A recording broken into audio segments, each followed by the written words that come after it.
pues el título que le han puesto a esta parábola, vamos a leer del verso 1 al 16, es Los obreros de la viña. Si le damos el título que nosotros le queremos dar y que nosotros hemos aprendido, serían las matemáticas de la gracia. Así es como nosotros definimos esta parábola, que es una parábola maravillosa, y ahora vais a ir viendo por qué le ponemos ese título y por qué la definimos como las matemáticas de la gracia. Obviamente es una parábola que nos habla de la gracia. Después podemos ver diferentes cosas, etcétera, etcétera, pero es una parábola que nos habla de la gracia. Así que en Mateo capítulo 20, verso 1, vamos a leerla entera y después vamos a ir desarrollándola, si os parece bien. Dice así: está Jesús hablando, viene ya hablando anteriormente, en los pasajes anteriores, capítulo 19, sigue obviamente en lo que sigue del capítulo, pero en este momento dice: porque el reino de los cielos es semejante a un hombre, padre de familia, que salió por la mañana a contratar obreros para su viña. Y habiendo convenido con los obreros en un denario al día, los envió a su viña. Saliendo cerca de la hora tercera del día, vio a otros que estaban en la plaza desocupados y les dijo: y también vosotros a mi viña y os daré lo que sea justo. Y ellos fueron. Salió otra vez cerca de las horas sexta y novena e hizo lo mismo.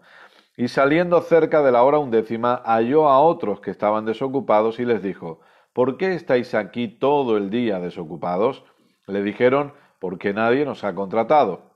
Él les dijo: y también vosotros a la viña y recibiréis lo que sea justo. Cuando llegó la noche, el señor de la viña dijo a su mayordomo: llama a los obreros y págales el jornal, comenzando desde los postreros hasta los primeros. Y al venir los que habían ido cerca de la hora undécima, recibieron cada uno un denario. Al venir también los primeros, pensaron que habían de recibir más, pero también ellos recibieron cada uno un denario. Y al recibirlo, murmuraban contra el padre de familia, diciendo: estos postreros han trabajado una sola hora y los has hecho iguales a nosotros, que hemos soportado la carga y el calor del día.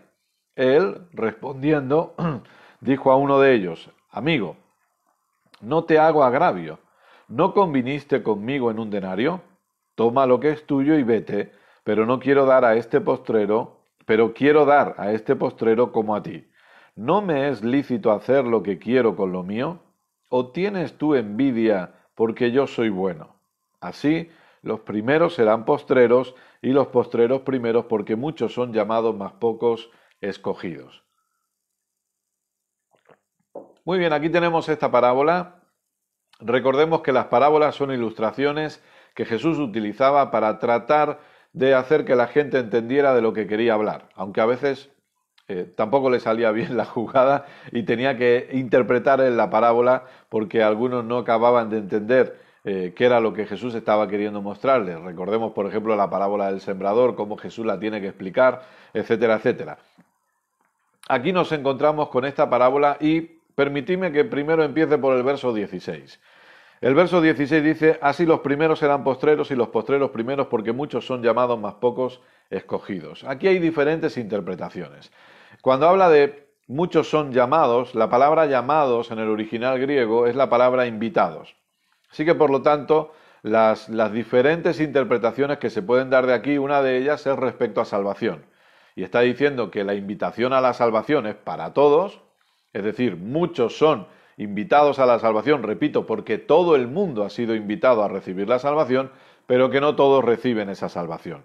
Entonces, cuando dice muchos son llamados, invitados, pero pocos escogidos, la palabra griega de escogidos es la palabra que significa recibir una invitación. Entonces, una interpretación sería esa. Otra sería que estuviera hablando acerca del ministerio. Personalmente, pongo mi aporte personal, no creo que esté hablando de eso porque el contexto no me enseña eso tampoco. Entonces, a mí eso me chirría un poquito, no lo acabo de ver. Pero algunos piensan que es cuando Dios te llama al ministerio y que quizás muchos son llamados al ministerio, pero pocos son los que responden al ministerio. Repito que para mí esa no me encaja en el contexto. Por otro lado, algunos pueden estar hablando de que significa que está hablando, perdón, del pueblo de Israel. en el sentido de que la invitación era para todo el pueblo de Israel y sin embargo muy pocos, hablando del momento en el que Jesús está hablando esta parábola, muy pocos deciden seguir o recibir esa invitación. En este caso eran Jesús, los discípulos y alguna persona más. Recordemos que Jesús no solo tenía a esos 12 discípulos que eran los más cercanos, sino que en alguna parte de la Biblia nos habla de los 70, de cómo Jesús enviaba a los 70.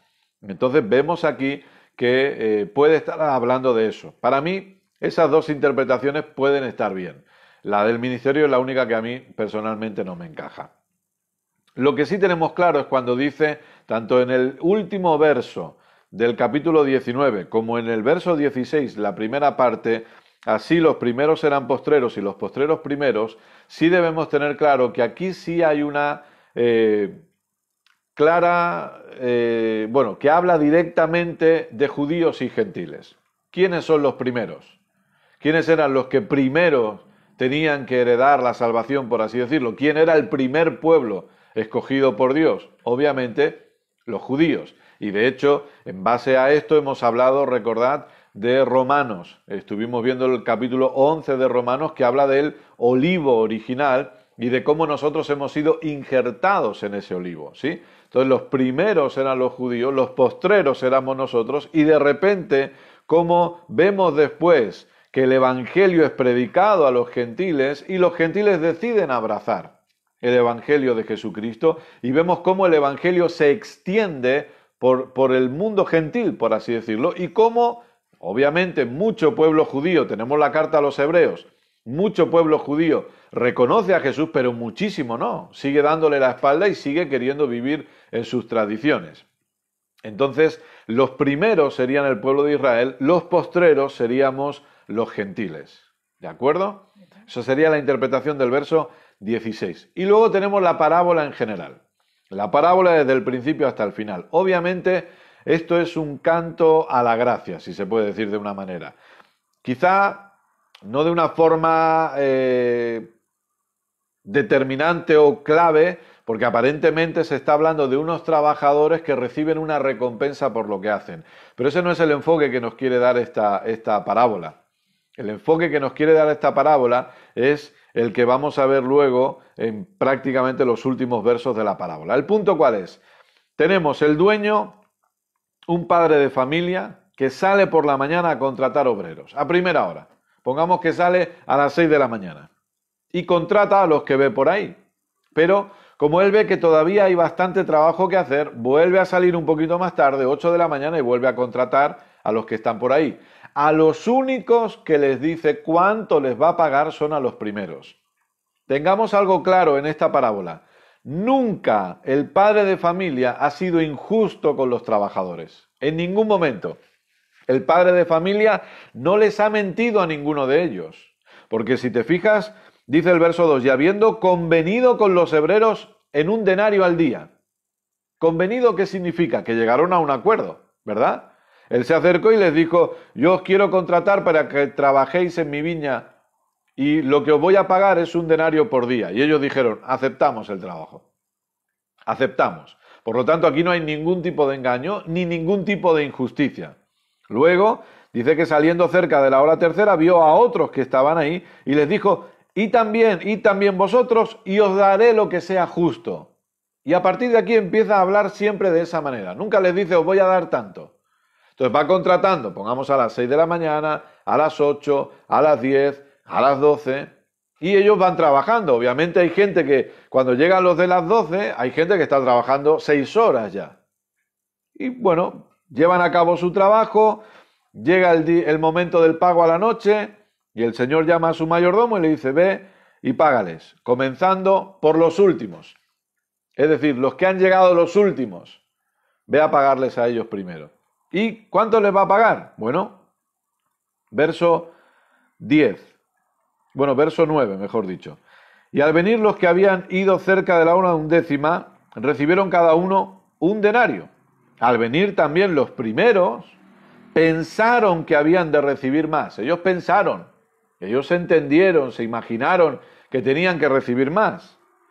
Pero también cada uno de ellos recibió un denario, que es lo que se había acordado. Es lo que se les había dicho. Entonces, cuando recibieron eso, empezaron a murmurar ¿contra quién? Contra aquel con quien habían acordado el precio que iban a recibir, el salario que iban a recibir.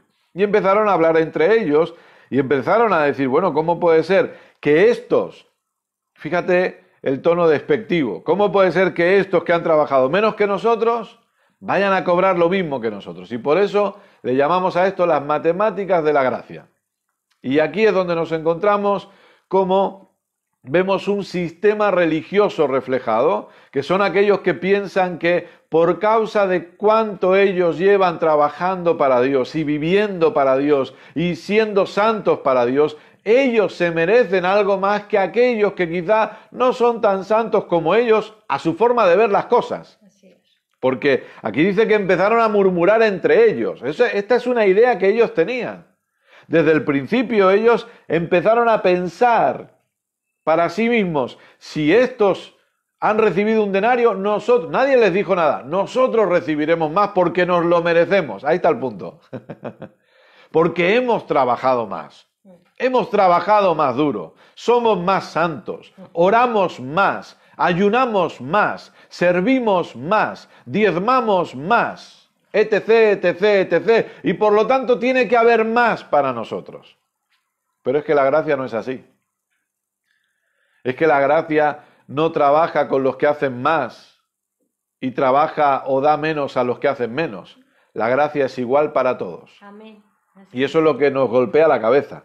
Y eso es lo que nos hace estar golpeándonos y diciendo, no, no puede ser, porque quizá, a lo mejor no, a lo mejor no, y perdóname, no trato de ofender a nadie, pero me meto yo, pero quizá nosotros hemos estado ahí, quizá nosotros hemos pensado de esa manera, no digo tú, pero yo sí, y hemos visto a personas que estaban siendo bendecidas por Dios y pensábamos, ¿cómo puede ser que esta persona que todavía fuma esté siendo bendecida por Dios cuando yo que estoy viviendo en santidad, yo que ayuno una vez a la semana, yo que oro cada día y no tengo nada que ver con el tabaco ni con vicios raros? ¿Por qué Dios está bendiciendo a esta persona que todavía está quizá caminando de una manera, desde mi punto de vista, caminando de una manera no muy cristiana y lo está bendiciendo igual que a mí? Porque esa es la gracia. Claro. Porque la gracia no trata de lo que hacemos nosotros. La gracia trata de Dios y de lo que Él ha hecho por nosotros. Y esa es la maravillosa gracia. Y eso es lo que necesitamos entender. Y si entendiéramos, como estamos haciendo, ojo, como estamos haciendo, si entendemos cada vez más la gracia, si entendemos cada vez más la mentalidad corporativa de que somos un cuerpo de Cristo, somos un solo cuerpo, si entendemos cada vez más todo eso, a nosotros no nos va a molestar que Dios bendiga a los que nos rodean, porque vamos a estar alegres de ver cómo Dios bendice a todos por igual, porque Dios no hace acepción de personas. Amén. Así es. Ahora, ¿cuál es el punto que cada vez que lo leo a mí se me remueve por dentro? Me emociono. Mira que yo no soy de emocionarme, pero cada vez que lo leo me encanta. Yo lo puedo estar mirando ese verso una y otra vez, porque vemos que ocurre todo esto. Entonces ellos empiezan a murmurar en el verso 11 y empiezan a decir, estos postreros han trabajado una sola hora y los has hecho iguales a nosotros, que hemos soportado la carga y el calor del día, los has hecho iguales a nosotros. ¿Cómo puede ser?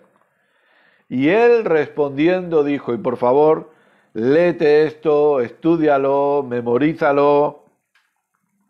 Dijo a uno de ellos, amigo, no te hago agravio. ¿No conviniste conmigo en un denario? ¿No habíamos llegado a ese acuerdo? ¿No habíamos hablado tú y yo esta mañana? Cuando hemos decidido llegar a un acuerdo que tú me ibas a ofrecer tu día de trabajo a cambio de un denario, por un denario, ¿no habíamos acordado esto?